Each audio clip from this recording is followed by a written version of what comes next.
Bienvenidos a una nueva edición de Comando Jungle y en particular a nuestras entrevistas que muchos de ustedes estaban echando de menos y nos estaban preguntando dónde estaban. Pues bien, aquí están.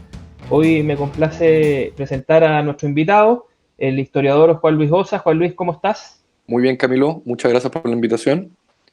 Juan Luis es historiador, es doctor en historia y además es investigador del Centro de Estudios Públicos, del CEP. Y recientemente ha lanzado un libro sobre las constituciones, un libro que se llama Chile Constitucional, que fue además uno de los premios de uno de nuestros capítulos pasados del panel. Y precisamente para eso estamos aquí con Juan Luis, para conversar sobre la historia constitucional chilena, sobre los momentos en los que las distintas constituciones o las más recientes, ¿cierto?, se han ido redactando y luego entrar a este momento, al momento constituyente actual, un poco mezclando estas líneas de continuidad y ruptura. Juan Luis, quiero partir haciendo un poco de una revisión, tal como tú haces en tu libro, sobre los momentos en los cuales las distintas constituciones, las del 28, la del 33 y la del 25, se van redactando para luego llegar a la constitución del 80, que además, me adelanto un poco, tú tienes una tesis sobre la ruptura que significa esta constitución, la del 80, con la tradición más bien de reformas que venían, que tiene la historia constitucional chilena. Así que vamos por orden cronológico, hagamos una innovación, Ujú. vamos por el Perfecto. orden cronológico. Y Muy bien. ¿cuáles eran los problemas que se planteaba el país en torno a la constitución de 1828 o cuáles son los problemas que buscó resolver a partir de ella? Una buena pregunta, porque al final de cuentas las constituciones, en eso que se llama el laboratorio constitucional, que sale a la luz o emerge a raíz de las independencias y de la creación de los estados nacionales, vinieron a preguntarse y a intentar resolver problemas muy acuciantes, que, digamos, tenían una larga data, una larga historia, pero que no habían sido resueltos durante la independencia ni a través de proyectos revolucionarios post-1810, ¿no? Entonces, en la década del 20, y esto ocurre en todas partes de Hispanoamérica, se vive una verdadera fiebre constitucional, ¿no? Entendida la Constitución como el documento que va a reglamentar nuestra convivencia política, ¿no? Esa era la gran pregunta detrás de las constituciones. ¿Cómo vamos a vivir en comunidad? ¿Cómo vamos a limitar el poder? ¿De qué forma va a estar repartido el poder? Si acaso este tiene que estar concentrado o más bien difuminado en distintos cuerpos e instancias. Esas son las preguntas que se hacen, ¿no? Los constituyentes de la década de 1820. Y en el caso chileno, yo sostengo en el libro que la Constitución del 28 es el verdadero pilar de la convivencia política chilena. Ahí se resolvieron problemas que no se habían resuelto antes y que van a perdurar esas soluciones a lo largo de todo el siglo XIX y me atrevo a decir también en parte del siglo XX. Por ejemplo, la igualdad ante la ley, que a pesar de que se había, digamos, se habían hecho esfuerzos por garantizarla, yo diría que la Constitución del 28 verdaderamente establece como un principio central de la política la igualdad ante la ley, o la inexistencia de privilegios, la libertad de prensa, las elecciones como el mejor y único mecanismo de elección de autoridades, el hecho de que Chile sea una república. La palabra democracia todavía no aparece, pero sí se establece claramente que Chile es una república, que la soberanía reside en la nación, etcétera. Son todos principios republicanos y liberales que se establecen firmemente en la Constitución del 28 y que luego van a perdurar a lo largo de los siglos. El, hay problemas que las constituciones intentan resolver y a veces lo logran, ¿cierto? Y muchos otros que quedan en el camino. En Así tu libro, es. ¿cierto? Uno mira la revisión y curiosamente, buena parte de los conflictos que están en la base de la discusión constitucional en cada uno de estos momentos, tanto el 28 como en el 33, ¿cierto? Solo comienzan a resolverse en la promulgación de estas constituciones o de estas reformas constitucionales. Le siguen igualmente después guerras civiles, es decir, Sí, quedan muchos problemas que no son resueltos y que finalmente dan origen probablemente a las nuevas reformas y eventualmente a las nuevas exacto. constituciones, ¿cierto? ¿Cómo, Efectivamente. ¿cuál es esa línea entre el 28 y el 33 de los problemas no resueltos que el 33 intenta retomar y por lo tanto que le da continuidad a esta historia? Porque esa es parte de la tesis central de tu Exacto. libro. O sea, hay una Así continuidad es. entre las constituciones, se van haciendo cargo de los déficits del anterior, pero también van siguiendo una cierta línea histórica y también simbólica. Exacto, exacto. A ver, respecto a lo primero, se tenía en esta fiebre constitucional, se depositó mucha esperanza porque se les vio como verdaderos documentos que venían a solucionar los problemas de fondo, no solo de la política, sino que también de la sociedad. En ese sentido, las constituciones en la década del 20 y 30 en Hispanoamérica son verdaderos declaraciones de principio que además son códigos civiles, son códigos penales, son constituciones, no es meramente una constitución, no es nada más que una ley fundamental. En ese sentido estaban muy cargadas las constituciones y, como decía al principio, se les tenía mucha fe. Estaba depositada la esperanza de la sociedad y no solo de la política, insisto en ese punto, en las constituciones, ¿no? Y lo que ocurría, y lo que ocurrió en Chile, es que dichas esperanzas muchas veces no se concretaban de forma inmediata, porque una cosa es promulgar una constitución desde el Congreso o desde el Ejecutivo, pero otra cosa es llevarla a la práctica. Hay fuentes, documentos que demuestran una falta por parte del Estado o una incapacidad más bien de parte del Estado de llegar a las distintas regiones del país con la Constitución, ¿no? Porque, insisto, es una ciudadanía que está en construcción, que no conoce sus derechos, que no sabe leer muchas de ellos, ¿no? Y si tú no sabes leer, entonces es muy difícil que tú te aprendas o conozcas la Constitución. Entonces hay una demora material, si tú quieres, que toma varios años, incluso en el siglo XX. La Constitución de 1925 empezó a funcionar verdaderamente el año 32, no el, no el 25. No solo por la incapacidad del Estado de llegar a sus ciudadanos, sino que también por otros problemas políticos. Pero son documentos que pueden sonar muy bien y que pueden surgir de un proceso admirable, pero otra cosa es llevarlos a la práctica, ¿no? Y de hecho la Constitución del 28 y sus propios redactores se dieron cuenta que tenía problemas la Constitución del 28. El más problemático de todos decía relación con cómo se tenían que elegir las autoridades, ¿no? No estaba claro qué ocurría si es que en una elección presidencial no había mayoría absoluta, con lo cual se generó un conflicto enorme entre los distintos candidatos de la elección de 1829 que derivaron en una guerra civil y posteriormente en una reforma a la Constitución del 28. Y es esa reforma la que devino en la Constitución del 33, que yo insisto que es una reforma. Hay muchos cambios, se introducen cambios importantes en la Constitución del 33, pero sus redactores y el presidente de la época la concibió siempre como una reforma de la Constitución del 28. Y hay muchos artículos que se repiten entre Ahora, uno y nosotros otro. hablamos de la Constitución del 28, hablamos de la Constitución del 33 y hablamos de la Constitución del 25.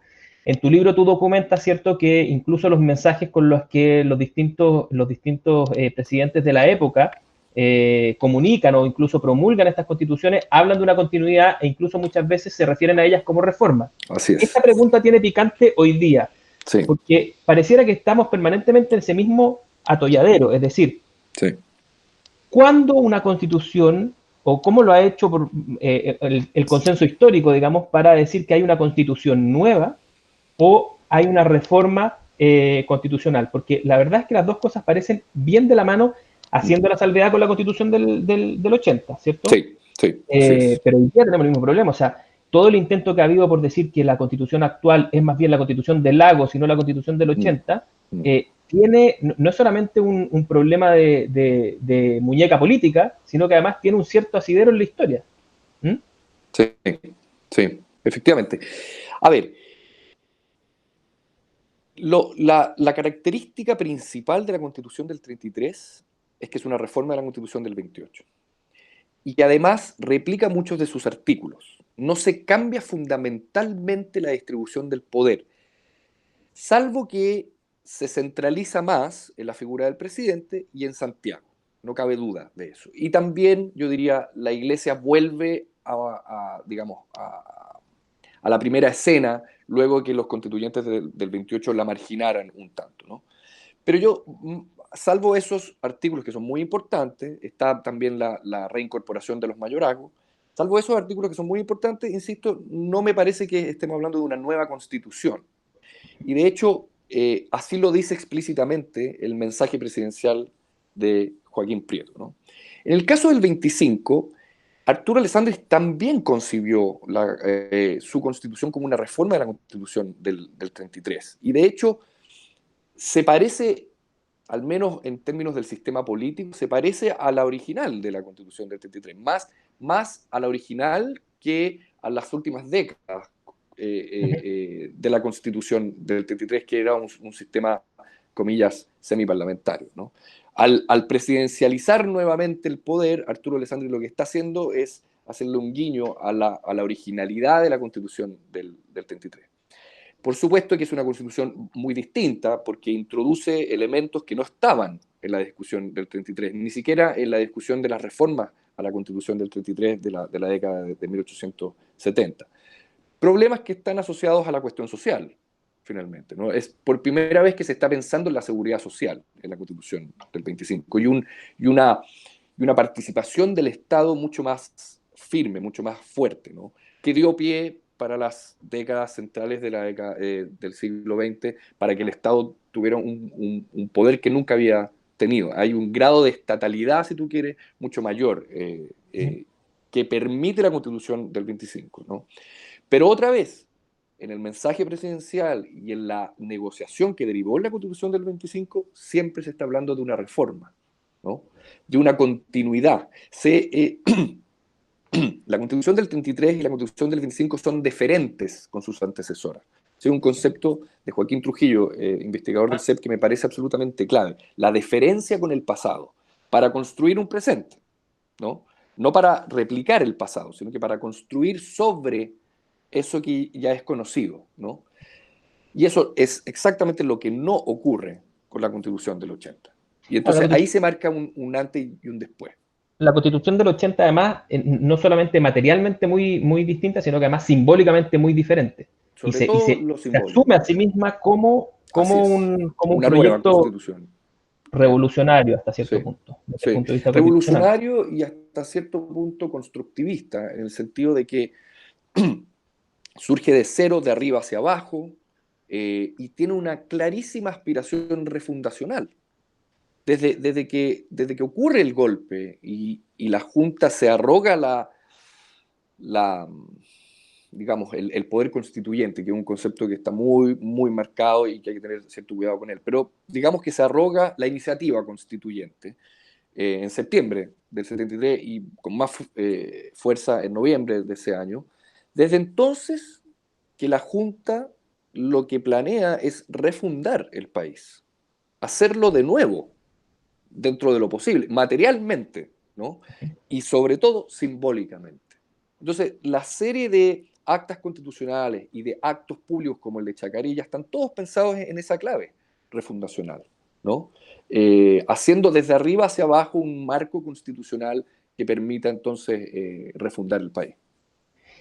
En algún minuto ustedes, antes de que entráramos al proceso actual, ¿cierto? Tú fuiste parte de un grupo de académicos que incluso propusieron que una forma de resolver el dilema constitucional, que ya era un asunto político importante, está todo ese tiempo el marca tu voto, ¿cierto? AC y otro, la demanda por la Asamblea Constituyente, era tomar la Constitución del 25 como origen y tratar de retomar una cierta continuidad con ella y reformarla. Efectivamente, sí. Eso no llegó a puerto, pero No, no, no, esto salió como libro, este libro, no sé si uh-huh. se alcanza a ver, y es que surgió a partir de una discusión en el Mercurio, planteada en primer lugar por Arturo Fontaine y después siguieron otros académicos, en donde se proponía utilizar la Constitución del 25 como un marco general, como un piso mínimo de convivencia con el objeto de reformarla según las necesidades del presente, no con el objeto de reinstalar la Constitución del 25, porque eso sería muy, muy anacrónico, ¿no? Pero lo que nosotros argumentábamos en ese libro es que la Constitución del 25 se legitimó en el ejercicio, al punto que durante la UP, ambos bandos en disputa la utilizaron, la Constitución del 25, para legitimar sus respectivas posiciones políticas, ¿no? Ese nivel de legitimidad nos hacía pensar a nosotros que era posible utilizarla como piso mínimo y dentro de la tradición gradual y reformista del país, con el objeto entonces de tener una constitución nueva que nos uniera como sociedad. Eso no llegó a puerto, pero sí me parece que, o quiero creer, que ha cundido la idea de que el país no tiene que empezar de nuevo en este proceso constituyente. O sea, que no es necesario replicar el ejercicio refundacional de la dictadura. Sin embargo, desde la perspectiva de la práctica política, si yo tomo tu línea de análisis, tendría que decir que este proceso, el actual, sí tiene una parte de esa tradición implícita. Porque si efectivamente la gran innovación de la Constitución del 80 es que simbólicamente se asume como una hoja en blanco, ¿cierto?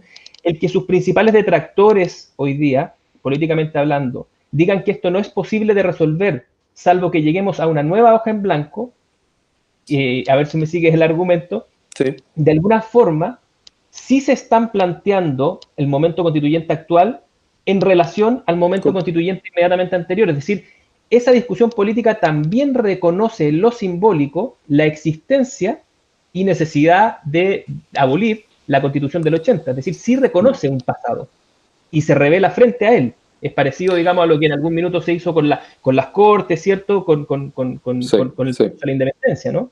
Sí, sí. Bueno, efectivamente, a ver, hay varios niveles de análisis. La hoja en blanco yo creo que tiene un lado material y concreto y práctico. Esto es, si gana el apruebo y hay un nuevo texto constitucional, no cabe duda que va a ser una nueva constitución y que por lo tanto la vamos a redactar desde una hoja en blanco, ¿no? Materialmente hablando. Los constituyentes se van a sentar y van a empezar literalmente con una hoja en blanco. La pregunta es si eso significa empezar de foja cero, como si estuviéramos en 1810, por decirte algo, ¿no? Yo creo que no. Yo creo que no es necesario. Y que incluso no hay que tenerle miedo, y aquí voy a tu pregunta, a tenerle cierta deferencia a la Constitución del 80. Mal que bien, es una Constitución que ha regido durante 40 años y nadie podría decir que esa Constitución está muerta. Porque de hecho, el proceso constituyente actual es posible gracias a la Constitución del 80, porque se reformó el capítulo 15, en donde se establece que va a haber un plebiscito y en donde se establecen las distintas etapas del itinerario constituyente. Todo lo cual remite entonces a la Constitución del 80 y a sus reformas del 2005, ¿no? Entonces, simbólicamente, no vamos a empezar de una hoja en blanco. Y vamos a tener cierta deferencia también con la Constitución del 80. Y yo no le tengo miedo a eso. A lo que sí le tengo miedo, no le tengo miedo a aceptar eso. Lo que sí le tengo miedo es que repliquemos el ejercicio refundacional de los constituyentes del 80. Es decir, que entendamos la hoja en blanco como sinónimo de foja cero. Yo creo que no hay necesidad y que incluso más, la propia reforma constitucional que permite el plebiscito y el resto del itinerario constituyente señala explícitamente que el mandato es derivado, no es originario. Porque le establece ciertos, si tú quieres, ciertos pasos en el camino que los constituyentes tienen que aceptar. Por ejemplo, que Chile es una república democrática, que la Constitución tiene que respetar los tratados internacionales, que la soberanía otra vez reside en la nación, etc. Entonces, la verdad que tampoco va a ser tan en blanco la hoja, en términos concretos y materiales, porque al menos esos puntos van a tener que estar en la Constitución. O van a tener que someterse a un proceso de ratificación. Podría ser la parte de fácil despacho. Ahora, puede ser que llegue a un proceso en el que eso sea de difícil despacho. Si sentarse a redactar una constitución. Sin duda. Absolutamente, no es nada fácil, no es llegar y de hecho no sabemos cómo va a ser, porque lo que le falta a todo esto es un reglamento, Claro. el reglamento de la convención. Y Lucas Sierra acaba de publicar un importante documento en el CEP, donde plantea la necesidad de que tengamos un reglamento luego. O sea, no parece muy razonable patear el reglamento a cuando ya la convención esté formada. Más bien habría que saber ex ante cómo se van a votar los artículos, por ejemplo. Si por comisión o en sala todos los constituyentes. Y si acaso, cómo y dónde va a pesar el 2/3, si en la comisión o en sala. Todo eso no se sabe, ¿no?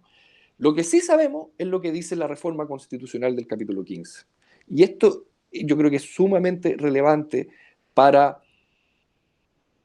digamos, al menos poner en remojo la idea de que vamos a partir todo de nuevo, porque eso no es lo que dice la reforma constitucional. Claro, se la podrían saltar, Ujú. podría ocurrir, pero eso sería un nuevo ejercicio refundacional y constructivista. Y Juan Luis, el mito, el mito dice que los países sudamericanos, latinoamericanos, ¿cierto? Tienen una relación mucho más problemática con sus constituciones que otros países, ¿cierto?, del continente, como podría ser el caso de Estados Unidos. ¿Ah? Y digo el mito porque hay algo de verdad, pero también hay mucho de historia que no se conoce respecto de cada uno de esos procesos, pero sí pareciera que por alguna razón nosotros estamos mucho más, o somos más dados a encontrar en la Constitución un espacio de disputa política y está más cerca de la disputa política de la Constitución que es lo que le sucede en este caso, por ejemplo, a los estadounidenses con su propia Carta Fundamental. ¿Cuál crees tú que es la razón para que procesos que muchas veces estuvieron comunicados, inspirados entre sí, ¿cierto?, finalmente derivaran en estas diferencias sobre la relación del país con su constitución, el país político con su constitución? Mm. A ver, yo creo que parte del problema se retrotrae a las décadas iniciales del siglo XIX, con lo que conversábamos hace un rato, ¿no? Con esa esperanza, esa fe que se le puso o que se tuvo en las constituciones, ¿no? Como si estas verdaderamente fueran a resolver los problemas de la sociedad, ¿no? Que yo creo que es una pregunta que corre por otro carril, ¿no? ¿Qué tipo de sociedad queremos? No debe, creo, ser resuelto en una constitución, ¿no? Sin embargo, en Latinoamérica ha habido una tradición que plantea que una sociedad puede ser moldeada en una constitución, ¿no? Y eso ha generado entonces que las constituciones latinoamericanas, sobre todo una vez regresada la democracia en los 80 y en los 90 del siglo XX, volvieran a ser verdaderos códigos enormes, muy maximalistas, ¿no? Muy grandes, donde se promete mucha cosa, en donde se establece o se intenta establecer un tipo de sociedad vía decreto, finalmente, vía constitución. Entonces, constituciones como la brasileña o como la venezolana, incluso la colombiana, son verdaderas declaraciones de principio de cómo es una sociedad o cómo debería ser esta, ¿no? Entonces están muy llenas de derechos, no solo sociales, sino que también políticos, medioambientales, etcétera, que yo no digo que no tengamos esa discusión, y yo creo que la vamos a tener, Uh -huh. pero, pero verdaderas declaraciones, declaraciones de deseo, si tú quieres, ¿no? Eh, y entonces eso genera una cierta grieta entre lo que promete una constitución y lo que verdaderamente le llega al ciudadano. Entonces el ciudadano no sabe muy bien para qué están las constituciones. Si resulta que me están prometiendo una serie de derechos y en fin, que al final de cuentas no me están llegando. Uh -huh. Porque, no sé, voy a extremar el argumento, que una constitución fije el precio del cine, que podría ocurrir, la brasileña no está tan lejos de eso, no quiere decir que el cine vaya en la práctica a valer lo que dice la Constitución. porque la verdad que aquí el mercado sí continúa funcionando, ¿no? Por último, el mercado ilegal, el mercado negro, igual sigue funcionando por mucho que lo impida o lo prohíba la Constitución. Entonces hay una cierta lejanía, una cierta grieta entre la Constitución y la ciudadanía, que yo creo que es algo que vamos a tener que conversar, vamos a tener que tener en mente en el proceso constituyente. ¿Sí? Ahora, tú mencionabas la innovación del proceso en el que nosotros nos estamos embarcando, ¿cierto? Un proceso que además, como bien señalabas, le falta incluso un reglamento. Con todo, ¿cierto? La idea es que esta sea una redacción menos cerrada, menos iluminada y tal vez incluso menos experta desde la perspectiva de la construcción material de la Constitución. Es decir, esta es una Constitución que probablemente se va a parecer más a un proceso legislativo común y corriente, ¿cierto? En que puede entrar un mensaje, ¿cierto? Y vía indicaciones, mociones y otra cosa, ¿cierto? Finalmente se convierte esto en un árbol al que casi todos le pusieron un adorno, que a la idea de un texto redactado por un grupo de constituyentes que son representativos de las fuerzas políticas presentes en ese minuto. ¿Hay algún tipo de procedimiento parecido en las redacciones de las anteriores constituciones o asimilable a este en el que nosotros nos vamos a embarcar?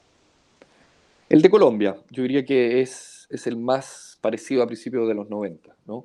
De hecho, yo no sé si lo tuvieron en mente los miembros de la comisión técnica que reformó el capítulo 15 en diciembre, pero hay ciertos aspectos que se parecen mucho.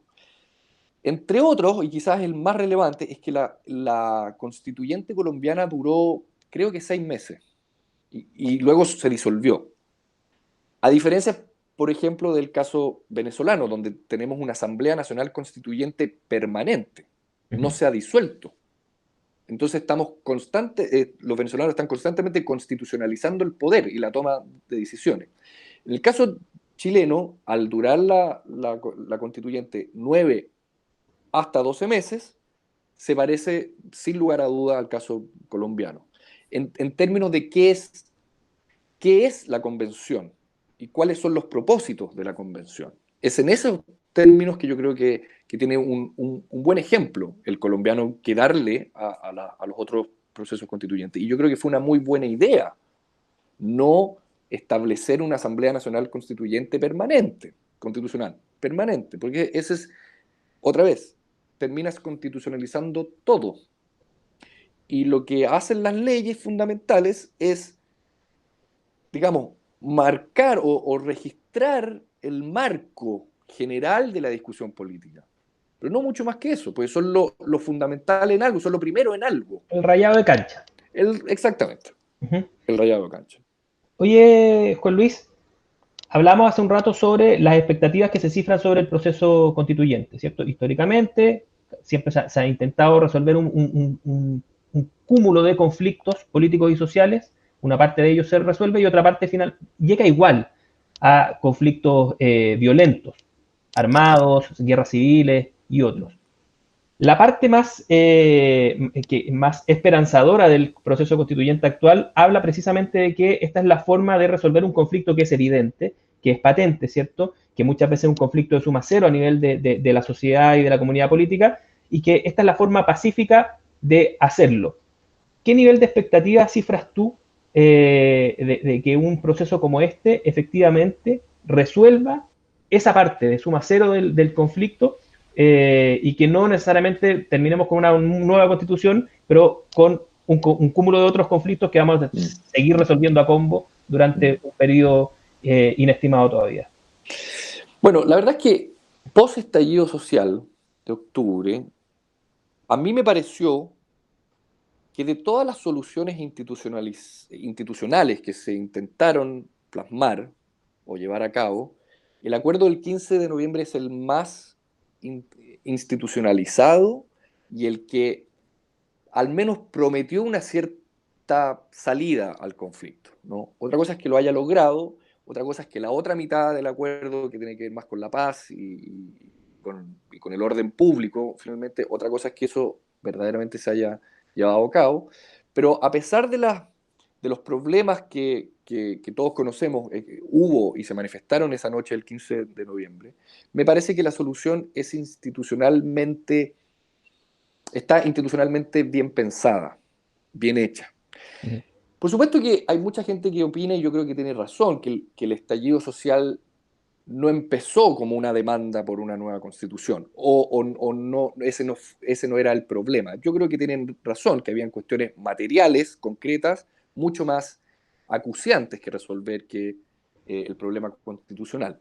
Sin embargo, esos análisis olvidan que la discusión constitucional y la discusión constituyente tiene por lo menos 10 años o 15.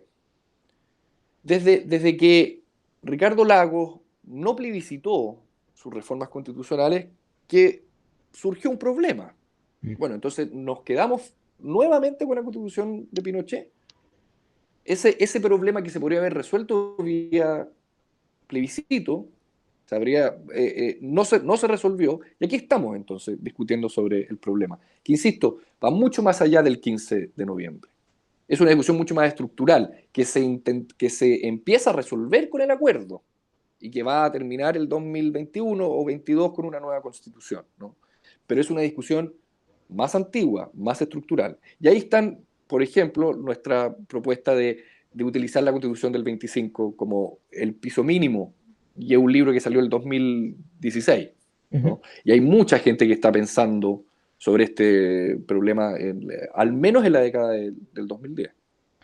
Déjame preguntarte como observador político, las instituciones de alguna forma, y simplificando mucho el argumento, ¿cierto?, son una especie de fotografía de la distribución del poder en el momento en el que se toman, ¿cierto? Es decir, como las sociedades tienen conflictos, ¿cierto? Hay ganadores y perdedores, no todos esos conflictos son armados, pero hay ganadores y perdedores, y los ganadores instituyen tu visión o su condición, ¿cierto?, en distintas instituciones, valga la redundancia, ¿cierto?, entre ellas las constituciones.